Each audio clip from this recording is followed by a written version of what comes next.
بسم الله الرحمن الرحيم الحمد لله الذي أرسل رسوله بالهدى ودين الحق ليظهره على دين كله ولو كره المشركون ومن على المؤمنين إذ بعث فيهم رسولا من أنفسهم فهدى إلى سبيل الرشاد وجاهد في الله حق جهاده وصلوات الله وسلام عليه وعلى آله وصحبه أجمعين. Salamullahi alaykum wa rahmatullahi wa barakatuh. Bienvenue à vous dans cette 36e rencontre des leçons à tirer de la vie du meilleur des hommes. Salawatullahi wa salamun alayh. Dans la rencontre précédente, nous avons parlé de la mort de l'oncle du prophète sallallahu alayhi wa sallam, Abu Talib, et de la rencontre qui a eu lieu entre le prophète sallallahu alayhi wa sallam et les hauts notables de la Mecque, en présence de son oncle qui était sur le point de mourir, Abu Talib. Dans cette même année, Nabi sallallahu alayhi wa sallam a perdu deux êtres qui lui étaient énormément chers. Le premier n'est autre que son oncle Abu Talib, et le second n'est autre que sa perle, son épouse, sa bien-aimée Khadija radiyallahu anha. Comme vous le savez, parfois les malheurs se succèdent sur la créature, à tel point que lorsqu'il sort d'un malheur, un autre le succède, sans interruption. Comme nous le dit l'imam al-Shafi'i rahimahullah, mihanu zamani kathiratun la tanqadi wa sururuhu yatika kal a'yadi. Les épreuves du temps sont nombreuses et ne s'arrêtent pas. Son bonheur te vient comme un jour de fête. Et les malheurs parfois te viennent également à toi, toutes du même coup. Comme nous dit également un Shafi'i, تأتي المكاره حين تأتي جملة وأرى السرور يجيء في فلتات. Le véritable malheur te vient lorsqu'il te vient d'un seul et même coup, et je vois le bonheur lorsqu'il me vient brusquement.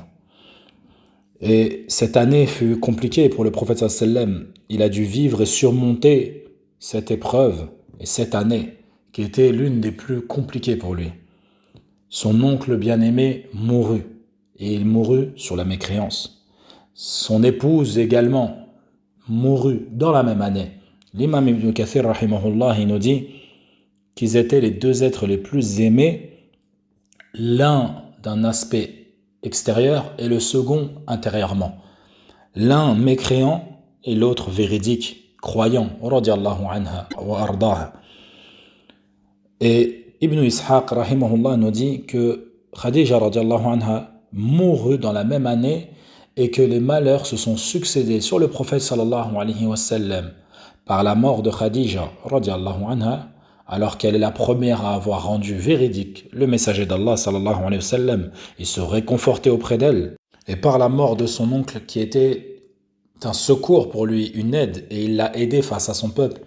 Et ceci avant l'immigration du prophète sallallahu alayhi wa sallam vers la ville d'El-Médina, 3 ans avant l'immigration. Et lorsque son oncle est mort, le prophète sallallahu alayhi wa sallam a reçu de la part des Qurayshites énormément de mal.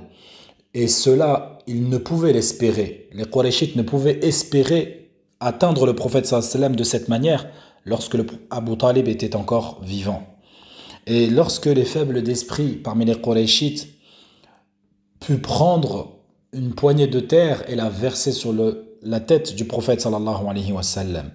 Le prophète sallallahu alayhi wa sallam rentra chez lui avec toute la poussière qui était sur sa tête. Et une de ses filles s'est levée vers lui et elle a commencé à le nettoyer tout en pleurant. Et le Nabi sallallahu alayhi wa sallam disait à sa fille, ne pleure pas ma fille, ne pleure pas ma fille. Certes, Allah azza wa jal préserve ton père. Et entre cela, il disait également, Quraysh ne m'a jamais atteint jusqu'à la mort de mon oncle Abu Talib. Et comme nous l'avons dit précédemment, Abu Talib est mort sans être musulman. Cela nous a été mentionné dans le Sahih d'Al-Bukhari, rahimahullah, qui nous rapporte qu'Abu Talib, lorsque la mort lui est arrivée, le Nabi sallallahu alayhi wa sallam est rentré auprès de lui, et il y avait auprès de lui également Abu Jahl.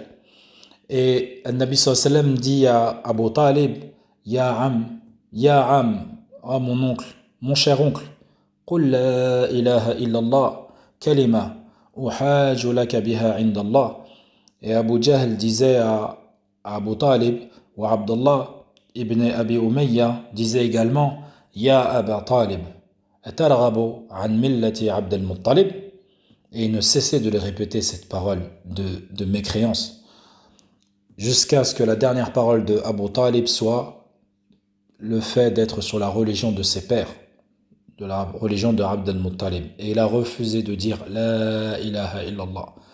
À cet instant, nous apprenons une chose et nous voyons une chose évidente pour tout le monde.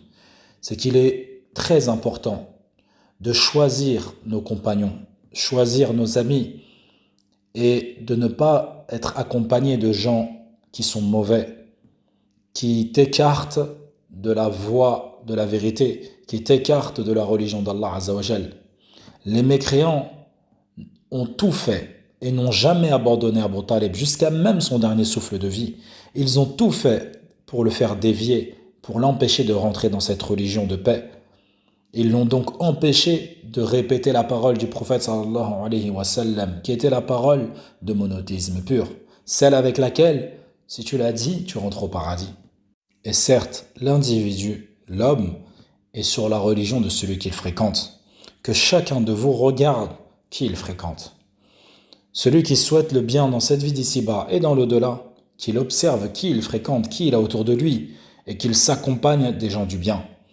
Et que celui qui veut se prémunir du mal de cette vie d'ici-bas et de l'au-delà, il se doit de s'écarter des amitiés trompeuses et mauvaises.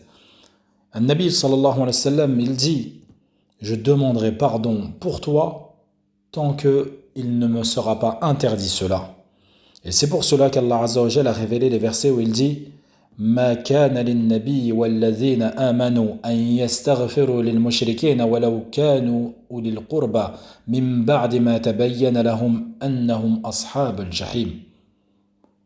Il n'appartient pas aux prophètes et aux croyants d'implorer le pardon en faveur des associateurs, fussent-ils des parents, alors qu'il leur est apparu clairement que ce sont des gens de l'enfer. Naam. Si tu as un proche qui est mécréant et que tu l'aimes, tu dois tout faire, tout ce que tu peux pour l'appeler à l'islam. Et la guidée ne vient que d'Allah Azza wa Jal. Donc, parmi les causes que tu peux appliquer, c'est qu'Allah Azza wa Jal yahdiyahum ila siratihi al-mustaqim. Et tu invoques en levant les mains, en te levant la nuit, en pleurant, sincèrement. Allah Azza wa Jal révéla au prophète sallallahu alayhi wa sallam également Innaka la tahdi man ahbabt walakin Allah yahdi man yasha wa huwa a'lamu bil muhtadin. Ô Muhammad, tu ne guides pas celui que tu aimes, mais c'est Allah qui guide qui il veut et il connaît mieux cependant les bien guidés. Donc c'est Allah qui guide, ce n'est pas toi, ce n'est ni moi, mais c'est bien Allah. C'est pour ça qu'il faut invoquer Allah. Et certes, nous avons évoqué tout le bien que son oncle pensait du prophète sallallahu alayhi wa sallam, le secours qu'il lui a apporté, l'aide, la défense qu'il lui a accordée et donné, tout le bien qu'il pensait de lui, à tel point qu'il en a fait un poème et qu'aucun arabe aujourd'hui ne peut dire, rivaliser avec un poème similaire à celui-ci. Il savait que le prophète sallallahu alayhi wa sallam était véridique et il était bien guidé. Mais malgré tout cela, il ne se soumetta jamais à Allah. Son cœur ne se soumetta jamais à Allah Azza wa Jal. Et il y a une différence entre la science du cœur, le fait de reconnaître par le cœur qu'Allah Azza wa Jal est le seul qui mérite l'adoration, et le fait de le rendre véridique par la langue. Quant à Khadija radiallahu anha, l'épouse du prophète sallallahu alayhi wa sallam, dans cette vie d'ici-bas et dans l'au-delà, elle est la noble, elle est la pieuse, elle est la pure. Elle est celle qui a eu cette place prépondérante dans la vie d'ici-bas et elle aura la place la plus honorable dans l'au-delà. Elle a aidé le prophète sallallahu alayhi wa sallam, elle l'a secouru, elle a été son médicament pour sa maladie, son pansement pour ses déchirures.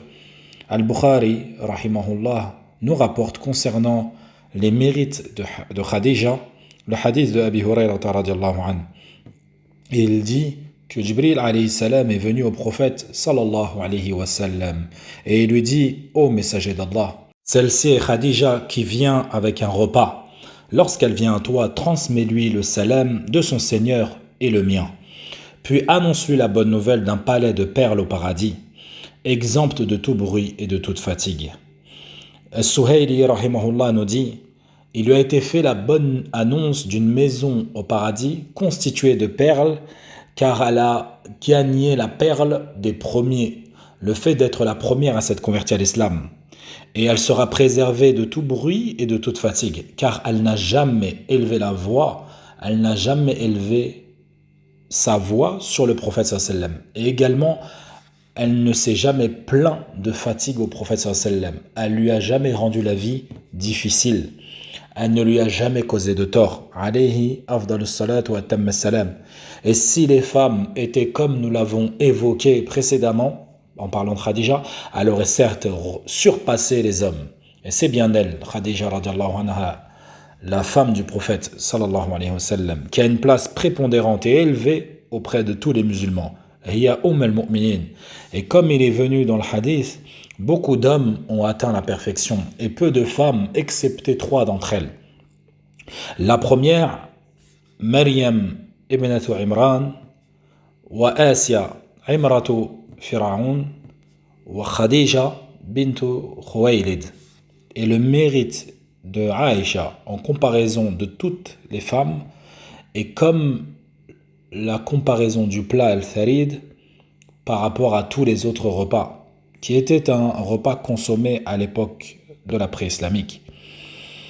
Et les muhaddithun nous disent que les liens qui lient ces 3 femmes, Asya, wa Maryam, wa Khadija, c'est qu'elles ont toutes été et ont pris soin d'un prophète. Et elles ont accompagné un prophète. Asya, elle a éduqué Moussa alayhi salam. Et elle a été bienfaisante envers lui. Et elle l'a déclaré véridique lorsqu'il a été envoyé. Maryam, quant à elle, elle s'est occupée de Isa alayhi salam. Et elle est la meilleure des mères. Et elle l'a déclaré véridique lorsqu'il fut envoyé. Et Khadija radiallahu anha, elle a désiré se marier avec le prophète sallallahu alayhi wa sallam. Et elle a dépensé son argent. Et elle l'a déclaré véridique lorsqu'il a été envoyé. Et lorsque la révélation lui est descendue. Nas'alullah tabaraka wa ta'ala an yulhiqana bis salihin.